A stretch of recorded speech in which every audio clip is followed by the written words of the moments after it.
नमस्कार दोस्तों, आपका हमारे चैनल में स्वागत है। जैसा कि आप सब जानते हैं, शारदीय नवरात्रे शुरू हो चुके हैं और केंद्र सरकार ने जीएसटी 2.0 एक नया जीएसटी रिफॉर्म्स लेकर आ गई है। तो बहुत सारी आम पब्लिक के, जनरल पब्लिक के बहुत सारे क्वेश्चंस हैं। हमारे स्टूडियो में हमारे साथ हैं जशनप्रीत जी, जो कि हमारे ऐसा कहें कि जो जनरल पब्लिक के क्वेश्चंस हैं, वो उनके आंसर चाहती हैं। तो आज हम बात करने शुरू करने जा रहे हैं। हाँ जी, Jashan ji. Thank you so much ma'am कि आपने मुझे चूज़ किया इसके क्वेरीज को दूर करने के लिए। तो जैसा कि आपने बताया कि जीएसटी 2.0 आ चुका है, तो मेरे कुछ मेन क्वेश्चंस हैं जैसे कि फर्स्ट क्वेश्चन कि इसका जो जनरल पब्लिक है उसे क्या बेनिफिट होगा? क्या जो ये आई है, बदलाव आया है, इससे महँगाई भी कम होगी? हाँ, बिल्कुल जी। जैसे जशन जी आपने इसमें एक बात की कि सबसे पहली बात की हम पहले ही बात कर चुके हैं कि ये जीएसटी रिफॉर्म्स हैं। इसको जीएसटी रिफॉर्म्स 2.0 या फिर इसको नेक्स्ट जेन एक तरह से नेक्स्ट जेन बदलाव भी कह सकते हैं। इसका जो डायरेक्टली जो बेनिफिट है, वो आम पब्लिक को या मध्यम वर्गीय परिवारों को होगा। क्योंकि सरकार मध्यम वर्गीय परिवारों को के लिए महँगाई को कम करना चाहती है और उनको ही सबसे ज़्यादा बेनिफिट देना चाहती है, तो ये डायरेक्टली उन्हीं लोगों के लिए ये बेनिफिशियल होगा। ओके, तो जैसा कि अभी आपने देखा होगा कि लोगों के दुकानदारों के पास बहुत सारा पुराना स्टॉक पड़ा है। तो जी। क्या उस स्टॉक पे कस्टमर्स को जीएसटी की कटौती मिलेगी या नहीं मिलेगी? जी, इसमें देखिए ये सबसे पहले बहुत ज़रूरी है क्योंकि ये हमारा 22 सितंबर 2025 से ये चीज़ें शुरू हो चुकी हैं, जीएसटी रेट जो है वो ऑटोमेटिकली कम हो गया है। तो ये बहुत ही क्लियर है, अगर किसी को ऐसा बेनिफिट नहीं मिल रहा है फ्रॉम 22 सितंबर अगर किसी को जीएसटी रेट में रिडक्शन नहीं मिल रहा है, तो एक हेल्पलाइन नंबर भी दिया गया है, 1950 पर आप कॉल करके अपनी कंप्लेंट को दर्ज कर सकते हैं और ये किसी भी दुकानदार के लिए ये बहुत ज़रूरी है कि उसको डे 1 से ही जैसा कि हम बोले 22 सितंबर से इन जो इतने भी जीएसटी रिफॉर्म्स हैं इनको लागू करना बहुत ज़रूरी है, चाहे उसके पास पुराना स्टॉक भी पड़ा हो। ओके, तो जैसे मैम आपने अभी-अभी बताया कि जो पुराना स्टॉक है वो बहुत ज़्यादा ज़रूरी है रिफ़ॉर्म करना। तो जो ये हमारा नेक्स्ट क्वेश्चन है कि जो जीएसटी की अ, मेनली किस सेक्टर को अफ़ेक्ट करेगा? जैसे बहुत सारे लोग ऑनलाइन शॉपिंग करते हैं, तो क्या ये उस पे भी अफ़ेक्ट करेगा या नहीं करेगा? बिल्कुल, ऑनलाइन शॉपिंग को तो अगर मैं ऐसा कहूँ कि सबसे ज़्यादा ऑनलाइन शॉपिंग को इफ़ेक्ट करेगा क्योंकि आप देखें चाहे वो इलेक्ट्रॉनिक है, चाहे वो हेल्थ केयर है या फिर आप जितने भी टॉयलेटरीज़ हैं यानी कि हम कहें कि या किराना स्टोर है, सभी चीज़ों को डिफरेंट रेट्स के साथ ये इफ़ेक्ट कर रहा है और अगर हम ऑनलाइन शॉपिंग की बात करें तो उसमें तो ये सब चीज़ें सेल होती हैं। इसीलिए ये सबसे ज़्यादा जो ऑनलाइन इंडस्ट्री है जो ऑनलाइन शॉपिंग है उसमें सबसे ज़्यादा इफ़ेक्ट करके जाएगा और वहाँ पे ही सबसे ज़्यादा बेनिफिट भी मिलेगा। और जैसे हम शॉप्स पर जाकर शॉपिंग करते हैं या कहीं मॉल में जाके शॉपिंग करते हैं तो कई बार क्या होता है कि जो दुकानदार होता है वो बिल छुपा लेता है या मतलब जो कम पढ़े लिखे लोग हैं वो देख ही नहीं पाते कि क्या जीएसटी कटी है या क्या तो लोगों को कैसे पता चलेगा कि वो जीएसटी काटते हैं या नहीं काटते हैं? देखिए ऐसा है ये सबसे पहले तो ये उनके लिए एक सबसे ज़रूरी बात है अगर आपके पास जीएसटी नंबर है, तो आपने जो बिल देना है वो जीएसटी वाला ही देना है।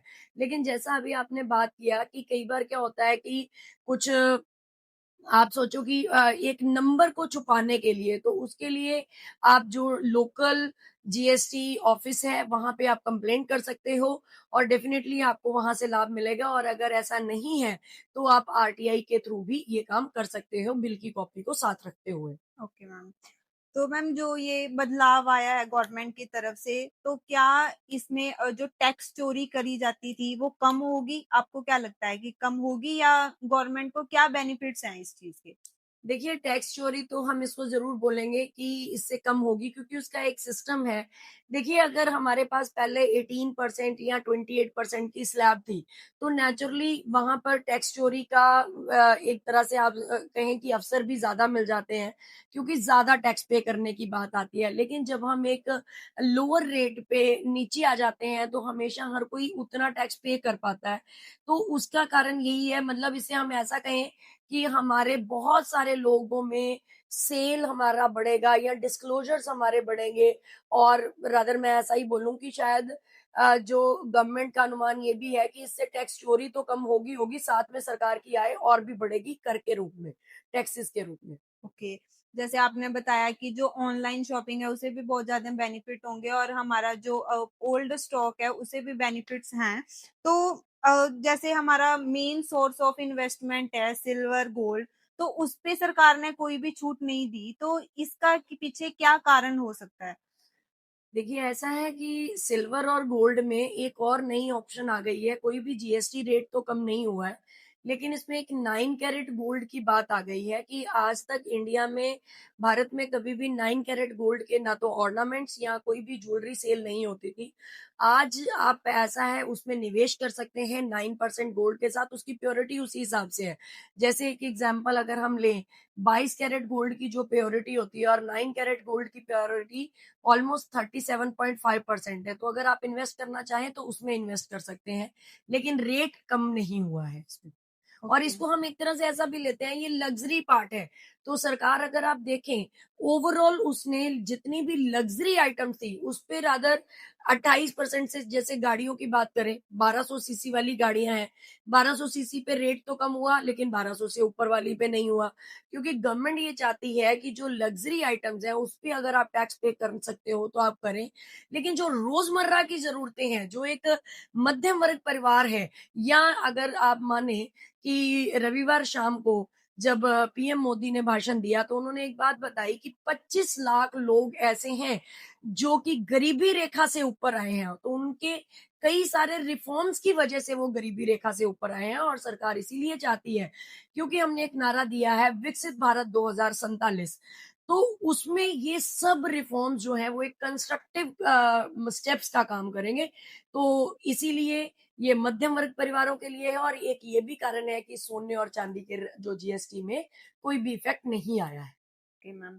तो मेरा लास्ट क्वेश्चन है आपसे कि जैसे कि आपने बताया कि जो स्लैब रेट्स हैं वो कम हुए हैं, तो जो इलेक्ट्रॉनिक आइटम्स हैं जैसे एयर कंडीशनर हो गया, डिश वॉशर्स हो गए और इन पे पहले 28% था, तो अब क्या रेट चल रहा है इन पे?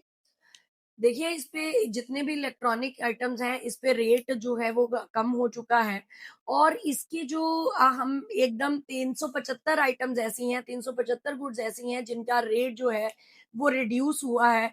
तो आप हमारे साथ बने रहें ताकि हम और ज्यादा इसको एक्सप्लेनेटरी रूप से आपके सामने आपके साथ आ सकें, और आपको एक लिस्ट हम जरूर प्रोवाइड कर सकते हैं। आप ऐसा कहें कि एट ग्लांस आपको नजर आ सकता है, क्योंकि नंबर ऑफ आइटम्स हैं, डिफरेंट डिफरेंट एरियाज में हैं, तो वो हम आपके साथ डेफिनेटली शेयर जरूर करेंगे, और आप हमारे साथ बने रहें हमारी वीडियोस में, और हम हमारे चैनल के साथ जरूर बने okay, thank you so much ma'am, रहें। आपने सारे डाउट्स बहुत अच्छे से क्लियर किए। और जैसा कि आपका चैनल है, हम रेगुलर देखते हैं कि सीएमए आरती राजेश शर्मा पे आप मोस्टली इनकम टैक्स और जीएसटी के अपडेट्स, तो क्या जो ये स्लैब रेट आएगा उसी चैनल पे आएगा? हाँ जी, बिल्कुल जी, बिल्कुल ओके, उसी ओके, पे। Thank you so much ma'am. Thank